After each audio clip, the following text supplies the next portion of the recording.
Chapter 1. A Haunting Arrival. Tony Middleton adjusted his scarf as the brisk October wind swept through the narrow cobblestone streets of Cottingham. The village, tucked away in a corner of the English countryside, was a picturesque sight. Rows of ivy-covered stone cottages stood under the orange glow of lanterns, and the air was filled with the crisp scent of autumn leaves and distant wood smoke. It was the perfect setting for the Halloween festival, which had been an annual tradition in the village for centuries. "I can't believe how beautiful it is here," Sally Cartwright said, pulling her jacket tighter around her shoulders as they made their way down the main road. "It's like something out of a storybook." Tony smiled at his best friend's amazement. "I told you, Aunt Agatha always says Cottingham has a charm all its own. Wait until you see the festival tonight. They really go all out for Halloween." Sally grinned, her eyes sparkling with excitement.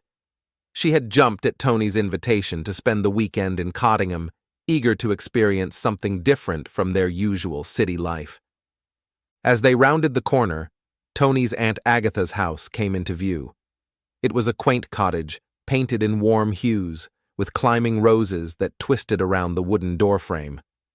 A carved pumpkin sat proudly on the front step, its flickering candle casting dancing shadows.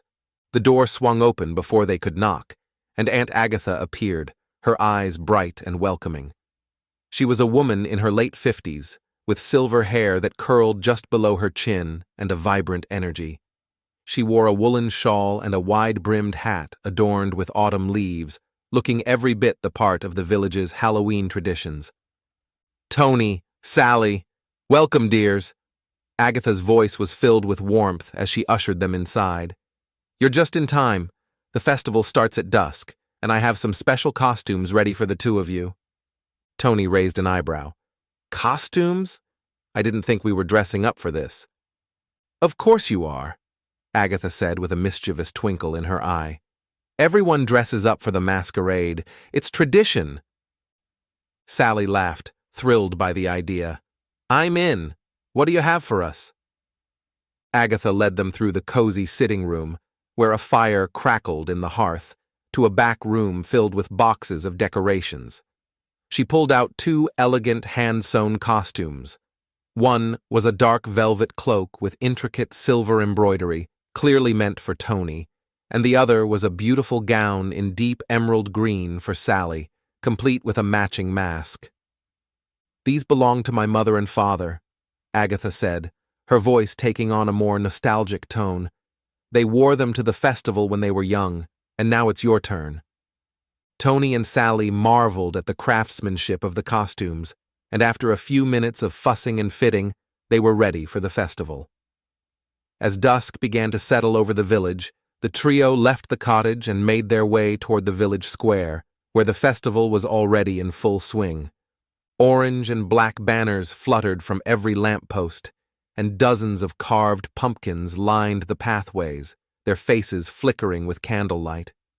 Stalls selling hot cider, roasted chestnuts, and sweets dotted the square, while musicians played lively folk tunes from a makeshift stage near the center. Children ran about in their costumes, laughing as they darted between the stalls, while the adults, equally dressed in elaborate attire, mingled and admired each other's masks. Tony and Sally wandered through the crowd, taking in the sights and sounds. Everywhere they looked, there was something new to catch their attention. A fortune teller reading tarot cards under a velvet canopy, a juggler performing tricks with flaming torches, and a storyteller recounting eerie village legends to a captivated audience. "I've never seen anything like this," Sally whispered in awe. "It's magical." Tony chuckled. "Just wait until midnight. That's when they light the bonfire and tell the legend of the Cottingham Manor." Sally raised an eyebrow. "What's the legend?" Tony leaned closer, lowering his voice as if sharing a secret. "They say Cottingham Manor is haunted by the ghost of a woman named Eliza Thorne, who lived there centuries ago. She was a widow, alone and bitter after her husband died. One Halloween night, she disappeared without a trace. Some say she was murdered, others say she ran away, but the villagers believe her spirit still haunts the manor, looking for revenge. Sally's eyes widened. That's unnerving. Before Tony could respond, a loud crash echoed from the far side of the square, followed by a piercing scream. The festival music halted abruptly, and the crowd turned as one to the source of the commotion. Sally grabbed Tony's arm, her heart pounding. "Did you hear that?" she whispered. Tony nodded, his eyes scanning the crowd. "Stay close." They pushed through the throngs of people, following the sound of distressed voices to a narrow alleyway behind one of the stalls. A small group had gathered around someone lying on the cobblestone ground. Tony's breath caught in his throat when he saw who it was. Harold Townsend, the village's reclusive old man, lay motionless, his face pale and his eyes wide open, staring into the void. A middle-aged man in a constable's uniform was already kneeling beside Harold, checking for a pulse. Tony recognized him as Constable Albert. His face was grim as he stood up and turned to the onlookers. "He's dead," Constable Albert announced. A collective gasp went through the crowd. Some of the villagers backed away, others whispered to each other, but all eyes were on Harold's lifeless body. "What happened?" someone in the crowd asked. The constable shook his head. "I don't know yet, but this is no accident." The words hung in the air like a curse.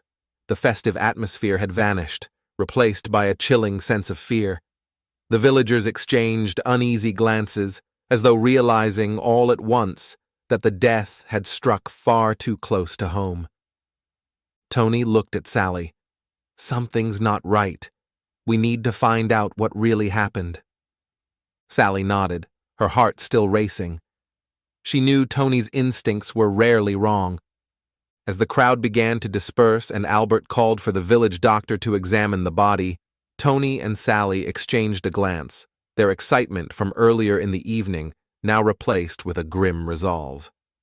The Halloween festival in Cottingham had taken a deadly turn, and Tony and Sally were determined to uncover the truth behind the shadows that had fallen over the village. Chapter 2. The Deadly Discovery. Tony Middleton and Sally Cartwright exchanged uneasy glances as they stood on the outskirts of the gathering. The festive glow of the Halloween lanterns now seemed cold and distant, their soft orange light casting long shadows across the cobblestone street. Tony's mind raced as he watched Constable Albert crouch next to the lifeless body of Harold Townsend, Cottingham's infamous recluse. Harold had always been a shadowy figure in the village, rarely seen, never liked. "We need to see what's going on," Sally whispered, her eyes wide as she scanned the crowd. "Do you think it was murder?" Tony's gaze flickered to the body again, taking in the peculiar stillness of Harold's twisted form. His pale face was frozen in a grimace of terror, eyes wide open as if witnessing something horrific in his final moments. It didn't look natural. "I don't know," Tony said, "but whatever happened, it doesn't seem right." Constable Albert, the village's main lawman, stood up slowly, wiping his brow. His face was drawn tight, and his eyes flickered with concern. "All right, everyone," Albert announced, raising his hands to calm the rising anxiety. "There's nothing more to see here. Harold Townsend is dead, but we don't know the cause yet. Please return to the festival while we investigate. Dr. Fitzwilliam will be here soon to examine the body." The crowd hesitated, some reluctant to leave, while others shuffled nervously back toward the main square. Tony noticed that a few villagers lingered, watching Albert with sharp eyes, whispering among themselves. Tony nudged Sally gently. "Let's talk to Aunt Agatha. She knows everyone in the village. Maybe she can help us understand what's going on." Sally nodded in agreement, her eyes darting to the dark alley where Harold's body lay. "Do you think he could have been involved in something?"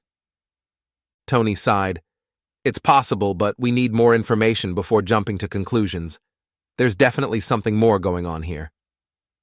As they turned to leave, They spotted Aunt Agatha standing by the edge of the crowd, her face drawn with worry. She was clutching her shawl tighter around her shoulders, her eyes locked on Harold's body as though she had seen a ghost. "Aunt Agatha?" Tony called softly as he and Sally approached her. Agatha blinked and turned to them, her normally lively expression replaced with one of deep concern. "Oh, Tony, Sally, this is awful. Poor Harold." "Poor Harold?" Sally raised an eyebrow. "From what I heard, he wasn't exactly popular around here." Agatha sighed. "That's true, dear. But no one deserves to die like this, especially not in such a terrible way." Tony frowned, curiosity tugging at him. "What do you mean? Do you know something about Harold's death?" Agatha hesitated, glancing around to make sure no one was listening. She lowered her voice and leaned closer to Tony and Sally. Harold had enemies, that much is certain. He was a bitter man, isolated, angry with the world. He fought with just about everyone in the village at one time or another. But in the last few months, something had changed. Tony exchanged a quick glance with Sally before leaning in. What changed? "He became even more reclusive," Agatha whispered. "I saw him only a few days ago, and he was a wreck. Paranoid, constantly looking over his shoulder. He muttered something about what's coming for him and how he couldn't escape it anymore." "I thought he was losing his mind." Sally's eyes narrowed. What could he have been afraid of? Agatha shook her head. "I don't know. But whatever it was, it clearly had him terrified. He used to be difficult, yes, but never like this. It's as if something, or someone, was haunting him." Tony was about to ask more when Constable Albert approached them, his face grim as ever. "What are you three doing here? I thought I asked everyone to leave the scene." Tony straightened up, trying to appear casual. "We were just talking to Aunt Agatha about Harold. She knows a lot about the people in the village, and we thought she might be able to help." Albert's eyes narrowed slightly, but he didn't press the issue. Instead, he sighed deeply. "We're treating this as suspicious for now. Harold didn't have the best health, but there's something about the scene that doesn't sit right. His face, it's frozen in fear. That's not a typical look for a natural death." Tony nodded. "Do you think he was murdered?" Albert crossed his arms, his gaze shifting toward Harold's body again. "It's too early to say for certain, but I won't rule it out. We'll need to wait for the doctor's report." Sally frowned. "And until then? Are there any suspects?" Albert's expression darkened. "There are always suspects when someone like Harold dies. He had more enemies than friends in this village, but I'll be looking closely at anyone who had a reason to wish him harm." Tony nodded, the gears in his mind already turning. "Do you mind if we look into this too? We've helped solve a few cases before, and we might be able to uncover something the police miss." Albert raised an eyebrow. "I appreciate the offer, but this is a police matter, Tony. You're a guest in this village, and I don't want you getting mixed up in something dangerous." Tony was about to protest, but Aunt Agatha placed a gentle hand on his arm, signaling him to let it go for now. "We'll leave it to you, Albert," she said with a small smile. "But if we happen to hear anything, we'll be sure to let you know."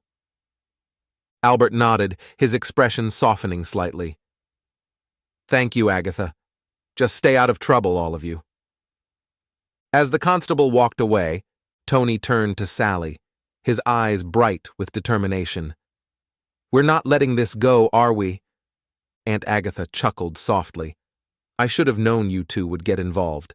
Just be careful, all right? Cottingham may seem quiet, but there are plenty of secrets lurking beneath the surface." Tony smiled at his aunt, but his mind was already racing ahead. There was a mystery to be solved in this village, and he and Sally were going to uncover it, no matter what. As the night wore on, Tony and Sally returned to Aunt Agatha's cottage, where they discussed everything they had learned. The village's festival continued, but the joyful spirit of the evening had vanished. The news of Harold Townsend's death spread quickly, and soon people were discussing theories, gossiping about potential suspects, and recounting Harold's bitter nature. The two young friends knew they had to start digging into the possible motives. Harold had enemies, that much was clear. But who had the most to gain from his death? And who, in this seemingly peaceful village, might be hiding a deadly secret? Chapter 3. Shadows in the Village. The morning dawned crisp and clear, but the usual tranquility of Cottingham seemed disrupted. Tony and Sally stood by the window of Aunt Agatha's cottage, looking out at the small crowd that had gathered outside the village square. "They're still talking about it," Sally murmured, crossing her arms. "It's all anyone can think about now." Tony, deep in thought, glanced at his friend. "It's not surprising. Harold may have been a recluse, but people like to talk, especially when something strange happens in a small village like this." The chatter outside hinted at growing suspicions. People were speculating about the cause of Harold's death, with some already pointing fingers at those they thought might have reason to harm him. A knock on the door pulled them from their thoughts. Aunt Agatha bustled into the room, wiping her hands on her apron as she went to answer it. When she opened the door, they were greeted by the sight of Constable Albert, looking as serious as ever. "Good morning," Albert said, his voice a little too formal. "I came by to give you an update, and to ask a favor, if you don't mind." Tony raised an eyebrow, intrigued by the constable's sudden request. "What's going on? Have you found out anything new?" Albert stepped inside, closing the door behind him and lowering his voice. "Dr. Fitzwilliam examined Harold's body early this morning. He's ruled out natural causes." Sally's breath caught in her throat. "What does that mean?" Albert's eyes were grim as he answered. "Harold Townsend was poisoned." Aunt Agatha gasped softly, covering her mouth with her hand. "Poisoned," Tony repeated. Albert nodded, his expression grim. Fitzwilliam found traces of a rare, fast-acting poison in Harold's system. The symptoms were subtle, which is why it wasn't immediately obvious. But there's no doubt about it now. Harold was murdered. Sally took a step closer to Tony. "Poisoned at the Halloween festival? In front of everyone?" Tony frowned, thinking back to the previous night. "There were so many people there. Anyone could have done it." Albert sighed, rubbing the back of his neck. "That's the problem. We have too many suspects and too little evidence. Most of the village was at the festival, and Harold didn't have many friends, as you know." Aunt Agatha, who had been listening quietly, spoke up. "Harold was difficult, yes, but who would go so far as to kill him? I can't imagine anyone in the village doing something so sinister." Albert shook his head. "It's hard to say, but we have a few people we need to question more thoroughly. That's where you two come in." He looked at Tony and Sally with a hint of reluctance. "You're outsiders, but you've got a way of seeing things that others might miss. I could use a fresh pair of eyes on this case." Tony's eyebrows shot up in surprise. "You're asking us to help?" Albert gave a small nod. "I've heard about your involvement in solving a few cases back in the city. This village may be small, but it's not without its share of secrets. If anyone can help me figure this out, it's the two of you." Sally exchanged a glance with Tony. "We'd be glad to help. But where do we start?" Albert pulled out a small notebook and flipped it open. "I've narrowed it down to 4 people who had the most interactions with Harold in the past few months. They're all locals, and each one had a reason to hold a grudge against him." He hesitated for a moment before rattling off the names. "First, there's Edward Granger, the village blacksmith. Harold and Edward had a long-standing feud over property boundaries. They almost came to blows more than once." Sally nodded thoughtfully. A property dispute sounds like a pretty solid motive, but would he really resort to poison? "It's hard to say," Albert admitted. "Then there's David Wilkes, who runs the general store. He seemed to sometimes talk with Edward and Harold." "The third suspect is Margaret Hollis," Albert continued.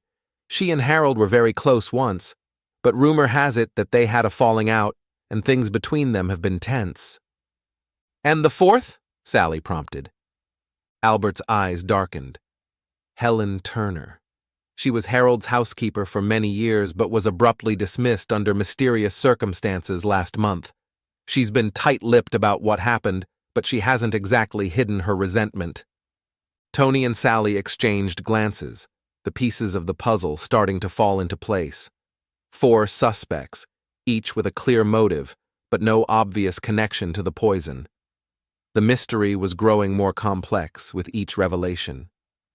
Albert sighed and closed his notebook. I'll be questioning all of them again today, but I need you two to ask around. See what the villagers are saying. Sometimes people are more willing to talk to outsiders. If you hear anything suspicious, let me know. Tony nodded. We'll do our best. But if Harold was poisoned, it had to happen during the festival, right? Whoever did it must have been in close proximity to him. Albert agreed. That's what I'm thinking. The festival was chaotic, though. People were drinking, moving about. It would have been easy to slip something into his drink or food without anyone noticing. Sally frowned. But Harold was a loner. Was he even interacting with anyone at the festival? Albert thought for a moment. He was standing near one of the cider stalls when I last saw him. He didn't stay long, just a few minutes. But it's possible someone slipped the poison into his drink while he was there. Tony's eyes narrowed. We should start at the cider stall.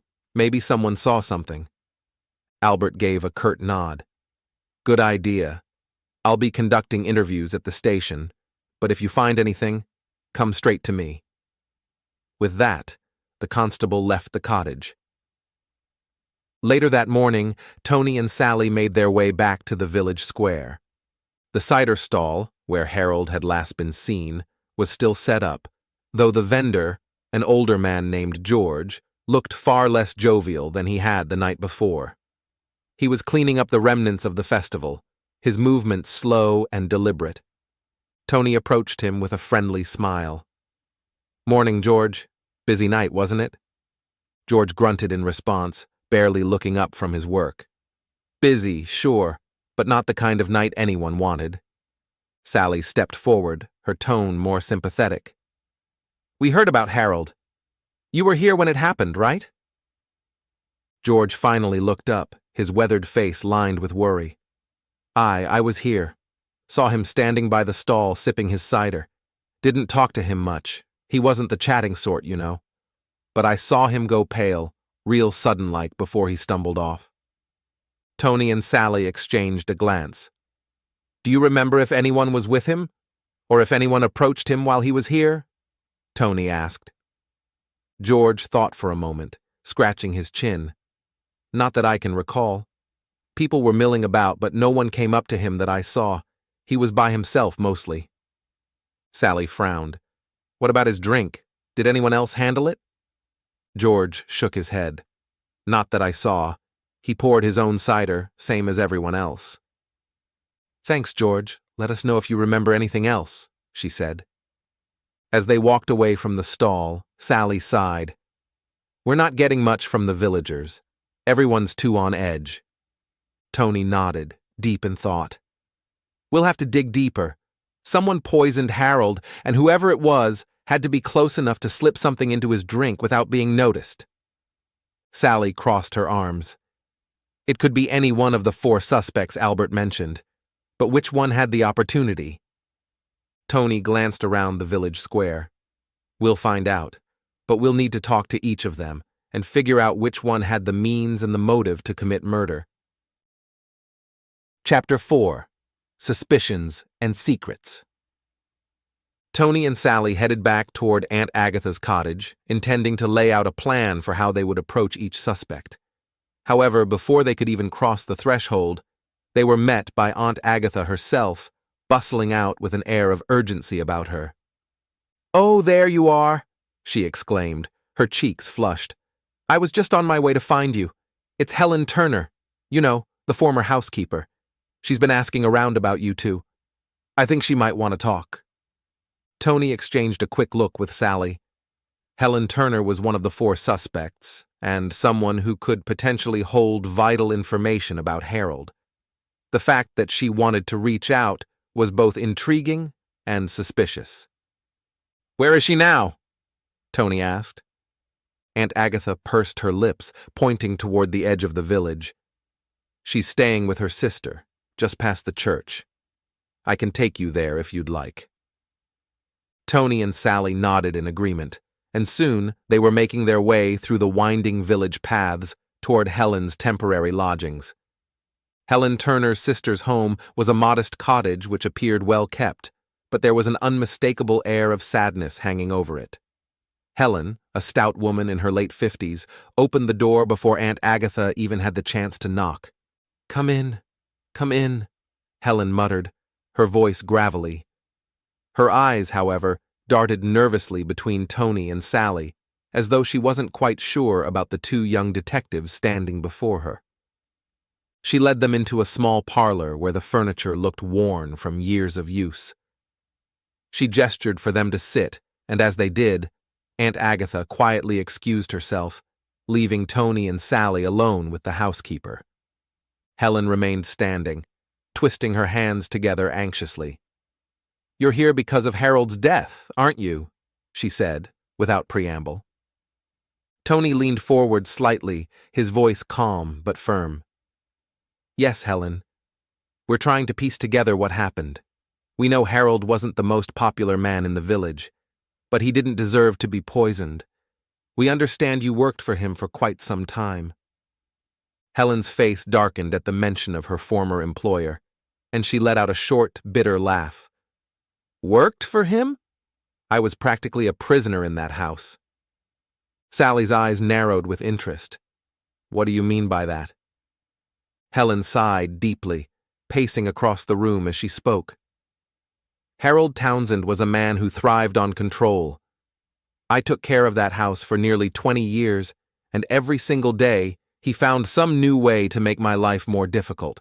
He was paranoid, always suspicious of everyone around him. He kept me in line with threats, insults, and once or twice, even physical intimidation." Tony frowned. "But why stay? Why work for someone who treated you like that?" Helen stopped pacing, her face hardening. "Because I didn't have much choice. Harold knew things about me, personal things. He used that knowledge to keep me under his thumb. It wasn't until last month that I finally gathered the courage to leave. But even then, he tried to destroy me." Sally tilted her head, her curiosity growing. "Destroy you? How?" Helen's voice dropped to a near whisper. "He accused me of stealing from him, said I'd taken valuable items from his home, antiques, family heirlooms. It was all lies, of course, but he made sure the whole village knew about it. Even now, some people look at me like I'm a common thief." Tony leaned back in his chair. "That sounds like a pretty solid motive to want him out of the way, Helen. Did you ever think about getting revenge?"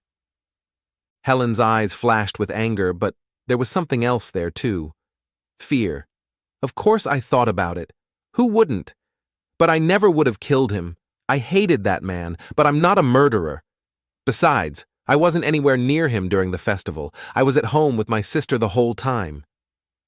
Sally considered her words carefully. "Did Harold have any enemies? Anyone besides you who might have wanted him dead?" Helen hesitated for a long moment, her gaze dropping to the floor. When she finally spoke, her voice was so low that Tony and Sally had to lean in to hear. "Edward Granger." Tony raised an eyebrow. "The blacksmith? What's his connection to Harold?" Helen looked up, her expression grim. They had a land dispute, a nasty one. Harold had been trying to claim part of Edward's property for years, saying it was rightfully his. It nearly came to violence once. Edward threatened to kill him if he didn't stay off his land. Tony and Sally exchanged glances. Edward Granger had already been on their list of suspects, but this new information put him in a more dangerous light. Could the blacksmith have made good on his threats? Before they could ask more questions, there was a sharp knock at the door, and Helen jumped, her face paling. Who could that be?" she stammered. Tony stood up quickly. "I'll get it." He opened the door to find Constable Albert standing on the porch, his expression more severe than usual. "I need to talk to you both," he said, his voice tight. "We've had another death." The two young friends followed Constable Albert out of Helen's house and back toward the village. As they walked, the constable filled them in on the grim news. Edward Granger, the very man Helen had just mentioned, had been found dead in his workshop, poisoned, just like Harold Townsend. "Two poisonings?" Sally asked, her voice incredulous. "Who could be behind this?" Albert's jaw was set, his tone grim. "That's what I'm trying to figure out. It's too much of a coincidence that the two people with the most animosity toward each other both ended up dead within days of each other." Tony frowned, deep in thought. Is it possible someone's trying to frame one for the murder of the other? Make it look like Edward killed Harold and then died himself, possibly from a self-inflicted dose of the same poison? Albert shook his head. "It doesn't seem likely. From the position of the body and the nature of the poisoning, it looks like Edward was caught off guard, just like Harold. He didn't poison himself." Sally folded her arms, a growing sense of unease settling over her. "So, we're dealing with someone who knows how to poison without being caught, and who has a vendetta against more than one person in this village. But why kill Edward, too?" Tony's eyes narrowed. Maybe Edward knew something. Maybe the murderer got rid of him before he could talk. They reached Edward's workshop, where the door was still ajar, and a small group of villagers stood nearby, whispering amongst themselves. As they approached the scene, the weight of the mystery pressed down on them even more heavily. The list of suspects had grown shorter, but the danger was only increasing. One thing was clear. They were dealing with someone who was methodical, calculating, and capable of murder. And if the murderer, wasn't found soon, more lives could be at risk. Chapter 5. The Shadow over Cottingham. Inside the workshop, the air was thick with the scent of iron and smoke, mingling unpleasantly with the faint, sickly smell of poison. Edward Granger lay slumped over his workbench, his broad, calloused hands frozen in mid-motion, as if he had been interrupted while working. A mug sat nearby, its contents half drunk. It was likely that the poison had been slipped into his drink, but how, and more importantly, by whom? Sally stepped closer to the workbench, her keen eyes scanning the scene. "It looks like he didn't have time to react," she noted. "Whoever did this, they knew exactly when to strike." Tony, standing beside her, frowned deeply. "This is getting more complicated. First Harold, now Edward. Whoever is behind these murders knows how to cover their tracks." Constable Albert moved past them, carefully examining the mug.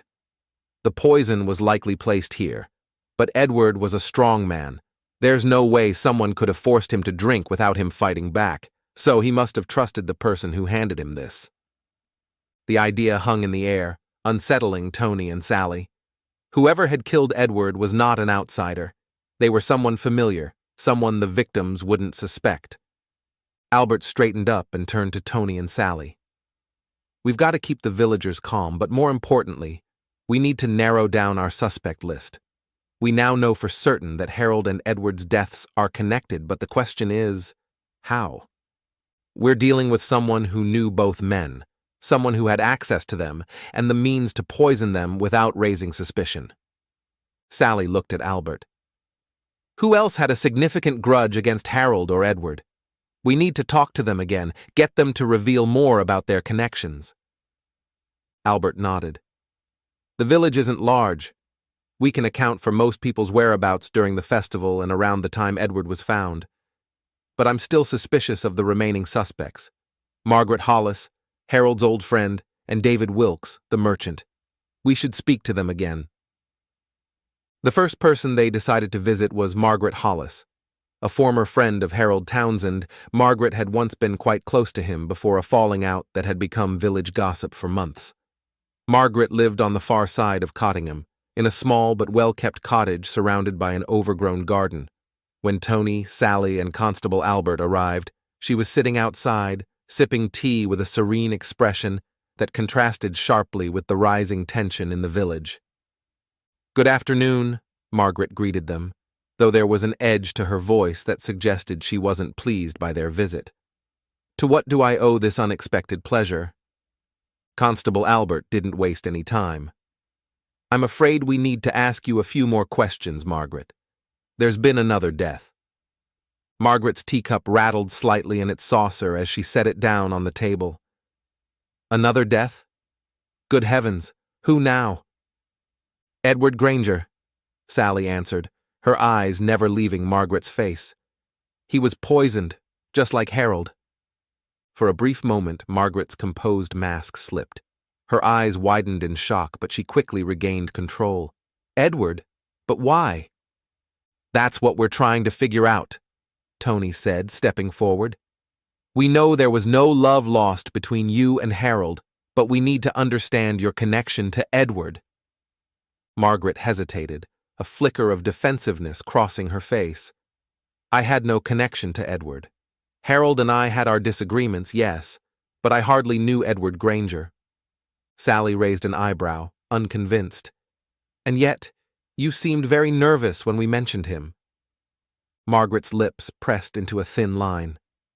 "I'm nervous because two people I've known for years are now dead. Do you blame me for feeling frightened?" Tony leaned in slightly. "But there's more to it, isn't there? What happened between you and Harold? What caused the rift?" For a long moment, Margaret remained silent, her gaze fixed on the untouched tea in front of her. Finally, with a deep sigh, she spoke. "Harold and we were close once. He confided in me, and I in him. But he became paranoid, secretive. He started accusing me of things, of betrayal. It was absurd, really. I tried to distance myself from him, but he wouldn't let go.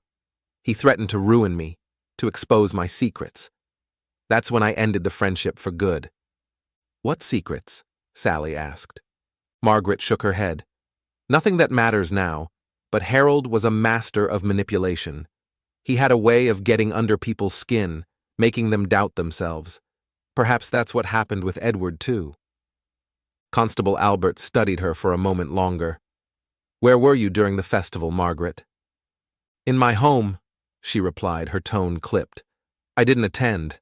I've no alibi, if that's what you're getting at." Tony and Sally exchanged a glance. No alibi, a falling out with Harold, and now, 2 murders. Margaret's involvement seemed plausible, but something still didn't sit right.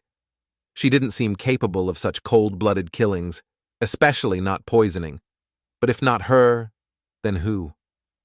Their next stop was David Wilkes, the local merchant, who had also been on less than friendly terms with Harold. David's shop was a busy place, filled with goods from all over the region, but when they arrived, they found him sitting behind the counter, looking unusually nervous. "David," Constable Albert began, stepping forward, "we need to talk to you about Edward Granger." David's face paled. "Edward? What about him?" "He's dead," Tony said bluntly, watching David's reaction closely. "Poisoned, just like Harold." David's hand shook as he reached for the counter, steadying himself. "Dead? But why would anyone want to kill Edward?" "That's what we're trying to figure out," Sally said. "And you were one of the last people to see both Harold and Edward alive. Can you tell us where you were around the time of Edward's death?" David swallowed hard, his eyes darting nervously between the 3 of them. I was here, in the shop. I had customers, people who can vouch for me." Tony frowned. "You seemed very nervous when we mentioned Edward. Why is that?" David looked down, his expression tightening. Because I was afraid I'd be next." Sally's eyes narrowed. "What do you mean by that?" David hesitated, clearly torn. "Harold and Edward, they were both involved in something dangerous. I overheard them talking about it once, about money, land deals, and threats. I didn't want to get involved, but now I'm scared whoever's behind this is coming for me too." The two friends exchanged a glance. It was becoming clearer now. Harold and Edward had been embroiled in something far more complex than just personal grudges. Before they could ask David anything more, a loud commotion erupted outside the shop. The sound of raised voices and hurried footsteps filled the street, drawing their attention. Without hesitation, they rushed outside to see what had happened. A small crowd had gathered near the village square, and at the center of it was a woman, pale and trembling, clutching a letter in her hands. Tony's heart sank as he recognized the woman. It was Sarah, Edward Granger's widow. "What happened?" he asked, rushing to her side. Sarah held up the letter, her hands shaking violently. "It's a warning," she said. "They're coming for me next." Chapter 6. The Web of Secrets. Tony Middleton, Sally Cartwright, and Constable Albert stood frozen for a moment, caught in the tension of the scene. The crowd that had gathered was murmuring, exchanging anxious glances as Sarah's wails pierced the heavy autumn air. Tony was the first to recover. He stepped forward and gently took the letter from Sarah's hands. Her eyes were wide with terror, and her face was drained of color. Sally leaned over his shoulder, and Constable Albert loomed behind them, reading the ominous message. "The next will be your last warning. Leave before it's too late, or face the same fate as Edward." Constable Albert, ever the professional, took a step forward, trying to calm her down. "We'll make sure you're safe, Mrs. Granger. I'll have someone stationed outside your home." But Sarah shook her head violently, her hands gripping the folds of her dress. "No, you don't understand. Edward, he was hiding something. He never told me everything, but I knew something terrible was going on." "What do you mean? What was Edward involved in?" Albert asked. Sarah swallowed hard, her gaze darting nervously around as if she feared someone might be watching. It was something to do with Harold Townsend. They were meeting in secret for months, talking about money, land, and people they owed or had wronged. Edward tried to keep me out of it, but I overheard things. He didn't want me to know, but I could tell he was terrified. Whatever it was, it's the reason he's dead now. Tony's mind raced. There was clearly a deeper conspiracy at play, one that both Edward and Harold had been entangled in. But what was it? And who else was involved? And more importantly, who was pulling the strings behind the scenes? Sally touched Sarah's arm gently. "Sarah, you need to stay somewhere safe for now. If this letter is a threat, you're in danger. Do you have someone you can stay with?" Sarah nodded weakly, her resolve clearly crumbling. "I can stay at my aunt's house. Just please, find whoever did this." As Tony, Sally, and Constable Albert escorted Sarah to the safety of her aunt's home, Tony couldn't shake the sense of dread he felt. This wasn't just about two men who had crossed each other. It was about a much larger web of deceit, greed, and power.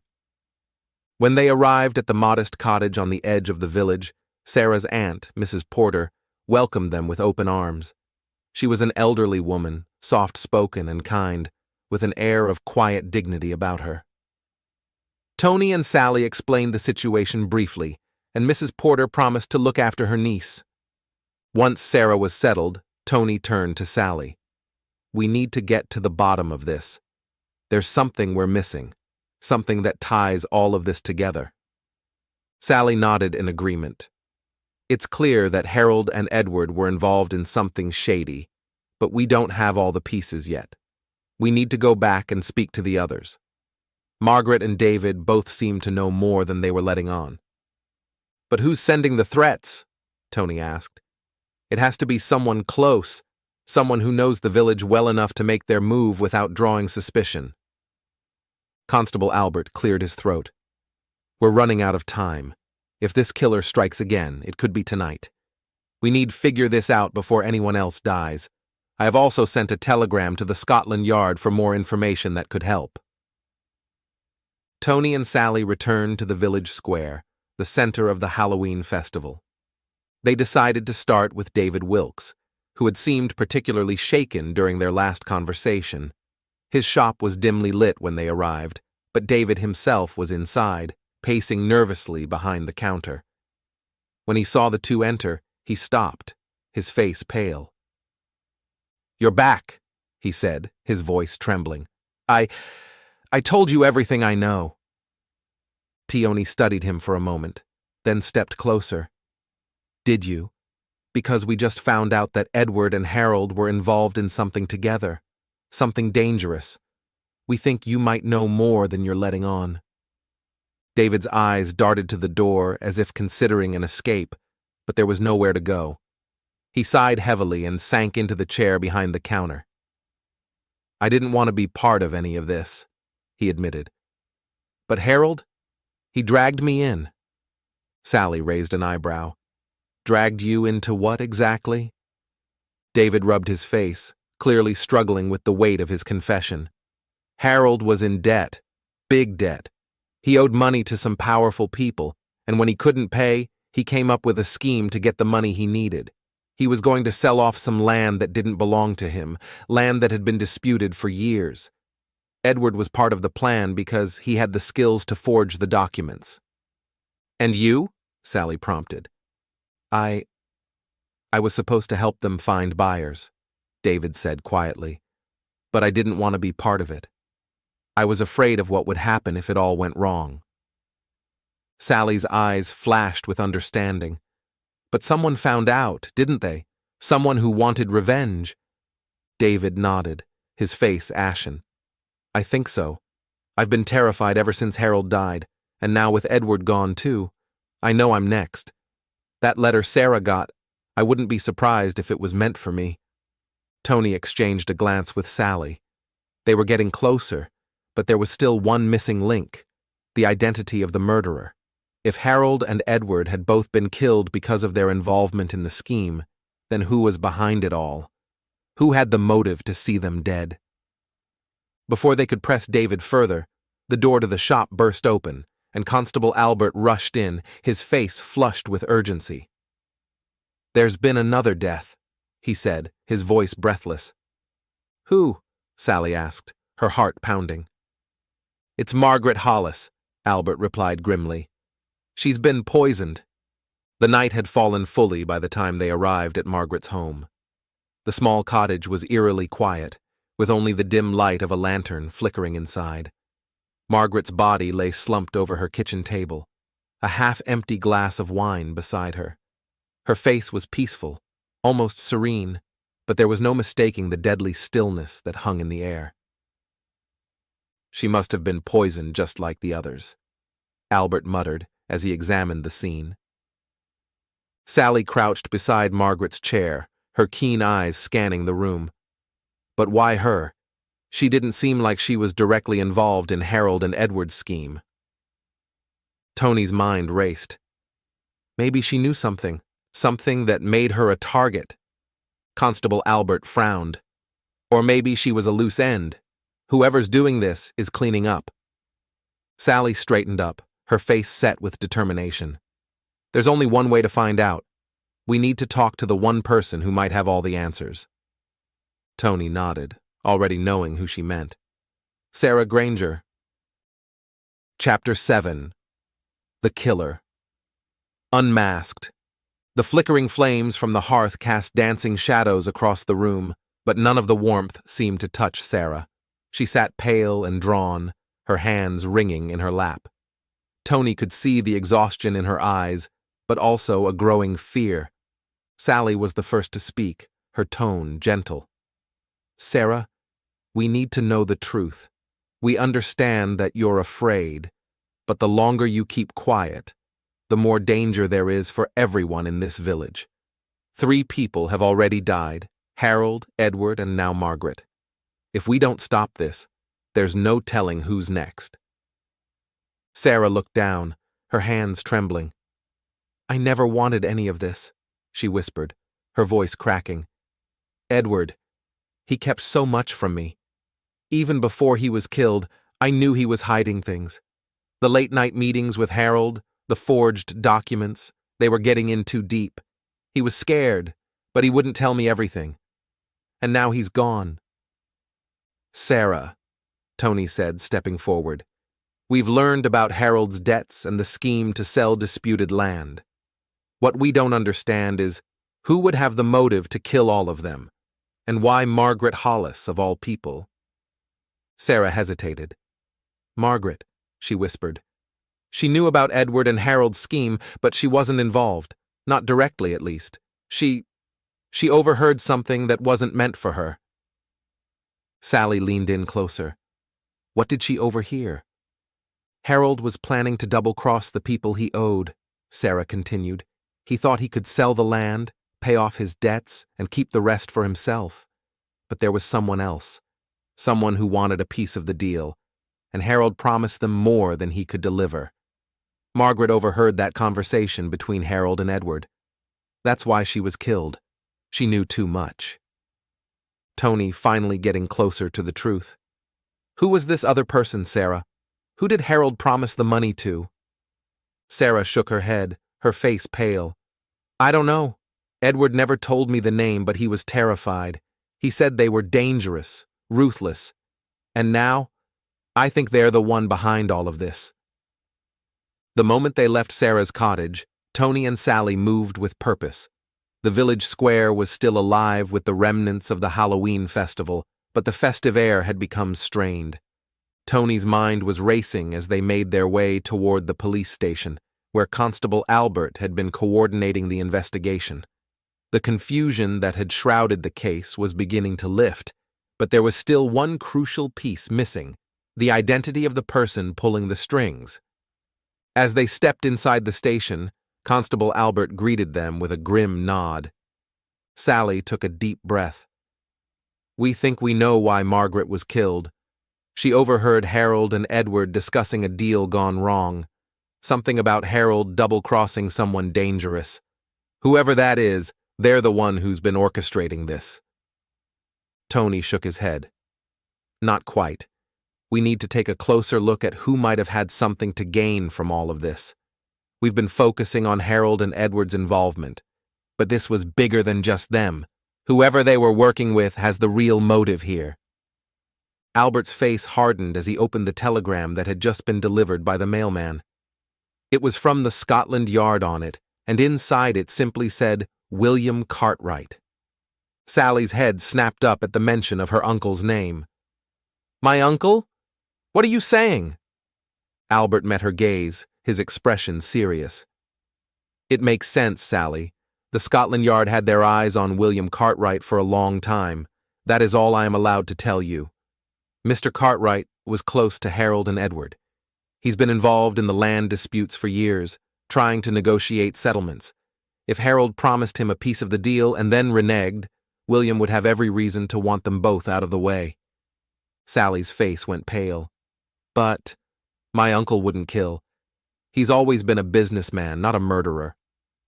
Tony placed a hand on her shoulder, his voice gentle but firm. We have to consider the possibility, Sally. He may not have done the killings himself, but he could have arranged them. He had access to poison, the means to send threatening letters, and he knew all of the victims. Constable Albert sighed, rubbing the back of his neck. William Cartwright had been avoiding any direct involvement, but he's been pulling the strings behind the scenes. It's time we confront him. The Cartwright estate was on the outskirts of Cottingham, a sprawling property surrounded by thick woods. The ride there was tense, the air heavy with unspoken fears and suspicions. Sally remained silent, her face drawn as they approached the estate. Tony knew this was hard for her, but they had to see this through. As they pulled up to the grand house, they could see light spilling from the windows. Constable Albert led the way as they knocked on the door. It took a few moments before it swung open, revealing William himself, dressed in a velvet smoking jacket, his expression one of mild surprise. Ah, Constable. Tony, Sally, he said, his voice calm and smooth. What brings you here at this late hour? Albert's gaze was steely. We need to ask you a few questions, Mr. Cartwright. It's about the deaths of Harold Townsend, Edward Granger, and Margaret Hollis. William's smile faltered ever so slightly, but he quickly regained his composure. Of course. Anything to help. Please, come inside. As they stepped into the luxurious foyer, Tony couldn't help but notice the glint in William's eyes, a glint that spoke of calculation, of someone who always thought 2 steps ahead. They followed William into his study, where he poured himself a glass of whiskey before sitting down in a high-backed leather chair. Now, he said, crossing one leg over the other, what exactly are you suggesting? Sally spoke first, her voice trembling slightly. Uncle, we know about the land deal between Harold and Edward. We know that you were promised a share, and we think that when Harold couldn't deliver, you had them killed. William's expression didn't change. He swirled his glass of whiskey and took a slow sip before replying. You think I'm responsible for their deaths? That I had them killed over a land dispute? Constable Albert said in a firm tone. You had the motive, the means, and the opportunity. You've been using others to do your dirty work while you kept your hands clean. But now it's all catching up to you. For a moment, the room was silent, the tension so thick it was almost unbearable.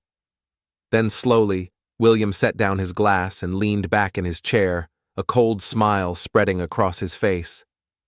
Well, he said softly, I suppose there's no point in denying it now, is there?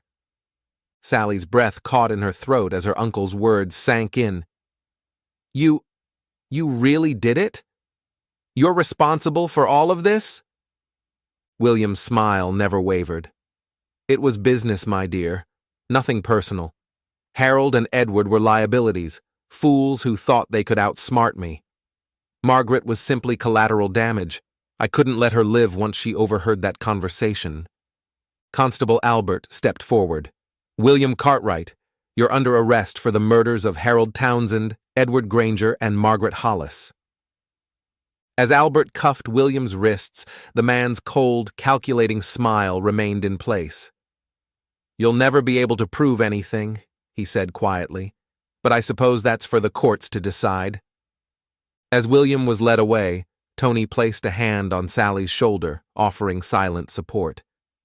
She didn't say a word, but the look in her eyes told him everything.